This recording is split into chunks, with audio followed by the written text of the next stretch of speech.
I want to consider some examples for each of these modes of action. I've tried to choose antibiotics that you may have heard of. Antibiotics that inhibit cell wall synthesis may target different steps in the synthesis of the bacterial cell wall. Here's a cross-section of the cell wall from a gram-positive bacteria.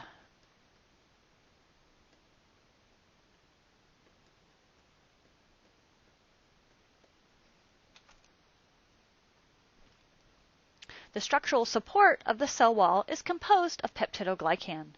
It is shown in these blue and purple balls connected by red lines.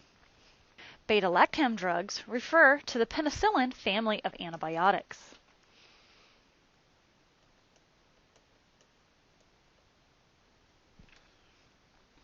It blocks the formation of crosslinks or attachment between these red polypeptide strands in peptidoglycan. Vancomycin, an antibiotic reserved for drug-resistant bacteria, it binds the amino acids that form crosslinks in peptidoglycan, preventing further synthesis. Another antibiotic, bactracin, prevents the transport of building blocks needed for peptidoglycan synthesis. You don't need to memorize the mechanism of action of each of these examples. Rather, I would like for you to understand that there are many targets that can be blocked to halt the synthesis of the cell wall, which causes lysis of the bacteria. The first natural antibiotic discovered was penicillin. Two forms were discovered, penicillin G and penicillin 5. Notice that their structures are very similar. An extra oxygen is present here in penicillin 5. The common structure is highlighted in purple.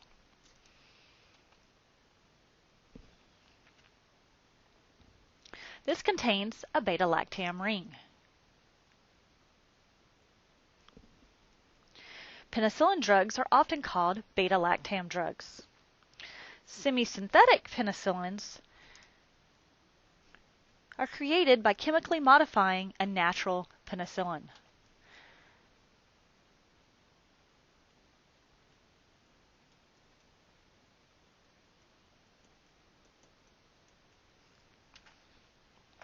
This produces a whole family of antibiotics, each with different properties. What I would like for you to see is that they share a common structure and have slight differences in the left part of their structure here.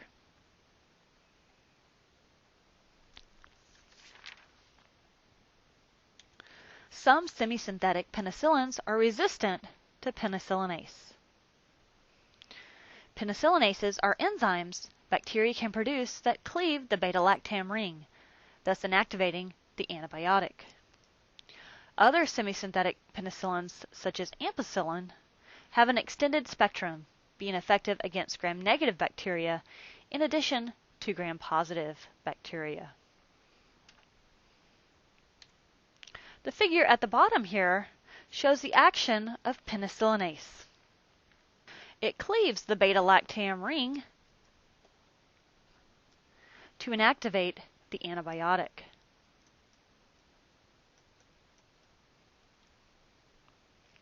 Penicillinases are also called beta-lactamases.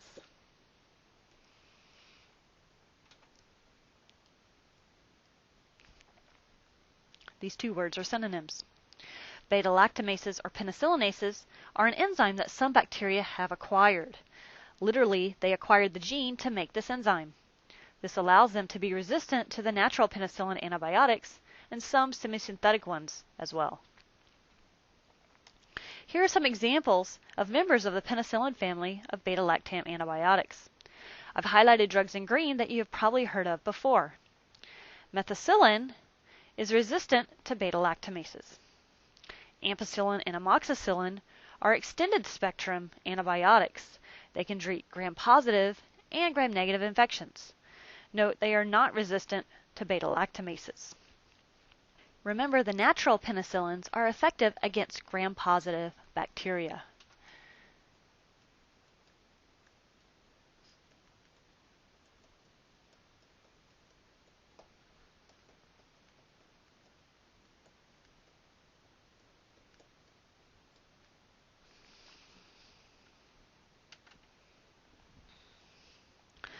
Augmentin is a good example of a combo drug.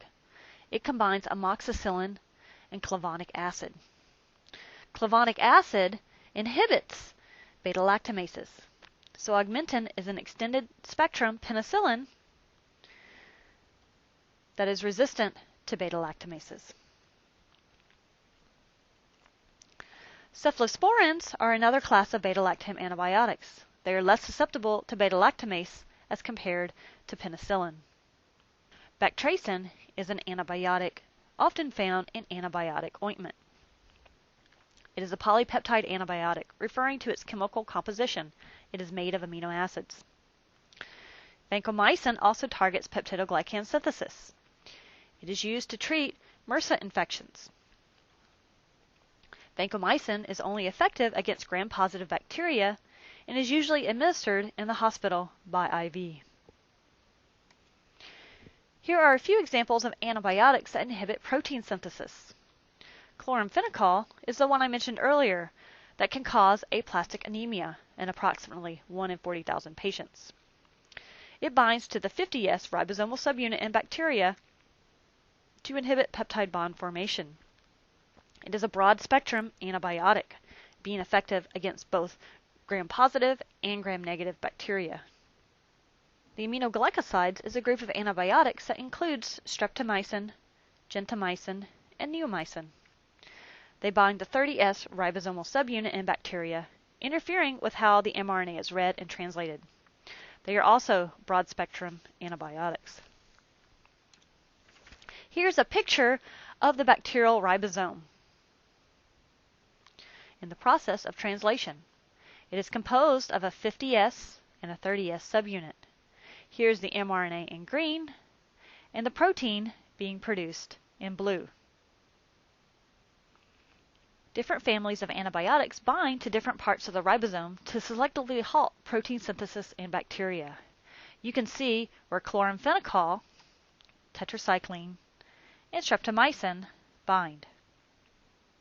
Here's a similar diagram from another textbook. It includes other families of antibiotics.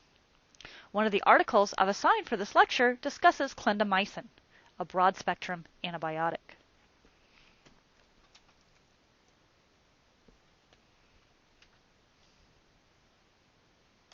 Here are a couple more examples of antibiotics that inhibit protein synthesis.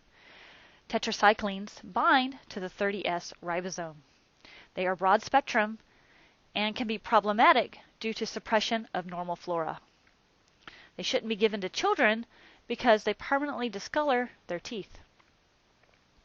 I included the macrolide family because it is used as an alternative to penicillin in patients with a penicillin allergy. Like penicillin, it is used to treat gram-positive infections. Erythromycin is an example you may have heard of. Polymyxin B is an antibiotic that injures the plasma membrane. This results in cell lysis. It is only used topically and is effective against gram-negative bacteria. Polymyxin B is a component of triple antibiotic ointments, such as Neosporin. The other antibiotics it contains are neomycin and bactracin. Polymyxin B targets the plasma membrane and kills gram-negative bacteria.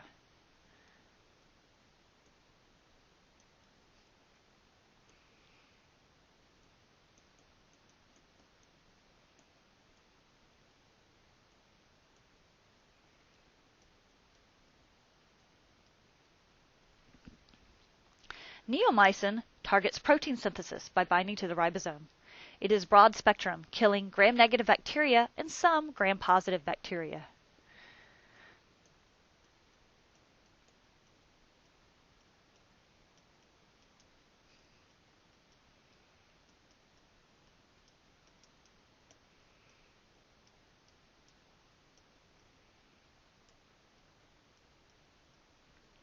Bactracin targets cell wall synthesis and kills both gram-negative and gram-positive bacteria.